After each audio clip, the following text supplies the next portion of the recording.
ललिता सप्तमी देवी ललिता को समर्पित एक महत्वपूर्ण हिंदू त्यौहार है।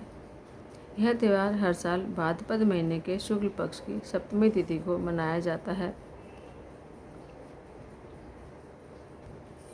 ललिता सप्तमी को संतान सप्तमी, दुबड़ी साते और अपराजिता सप्तमी जैसे नामों से भी जाना जाता है।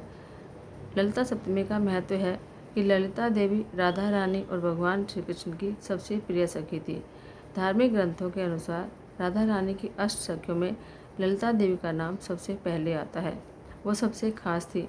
ललिता देवी की निस्वार्थ भक्ति और प्रेम को देखकर कृष्ण ने उन्हें आशीर्वाद दिया था कि वह राधा कृष्ण की अनन्य भक्त के रूप में पूजनीय होगी। ऐसा मानते हैं कि जो व्यक्ति सच्चे मन से ललिता देवी की पूजा करता है, राधा कृष्ण उनसे हमेशा प्रसन्न रहते हैं। ललिता सप्तमी का व्रत रखने से संतान सुख से वंचित विवाहित जोड़ों को गुणवान संतान की प्राप्ति होती है। ललिता सखी को भक्तों को सुख प्रदान करने वाली और विपदा हरने वाली माना जाता है।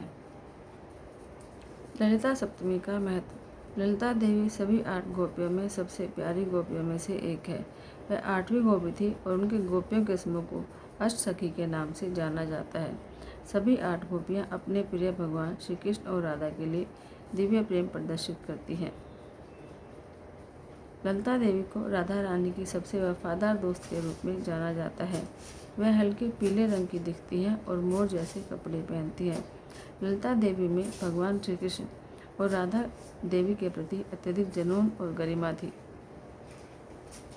ललिता देवी का जन्म करेहला गांव में हुआ था और फिर उनके पिता उन्हें उक्का गांव ले गए।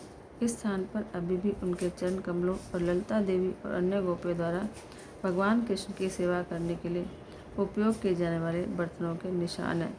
कभी कभी सूरज की रोशनी में उनके चरण कमलों के निशान चमकते और दमकते हैं। ललिता भगवान कृष्ण और राधा की सबसे समर्पित अनुयायी है। वह राधा रानी की स्थायी मित्र थी। राधा देवी और श्री कृष्ण की सेवा करने की उनकी एक इच्छा थी। ब्रजभूमि और वृंदावन सबसे लोकप्रिय स्थान है जहाँ ललिता सप्तमी को धार्मिक रूप से मनाया जाता है। यहाँ भी श्री कृष्ण और राधा रानी के लिए ललिता देवी के स्नेह का सबसे शुभ दिन है।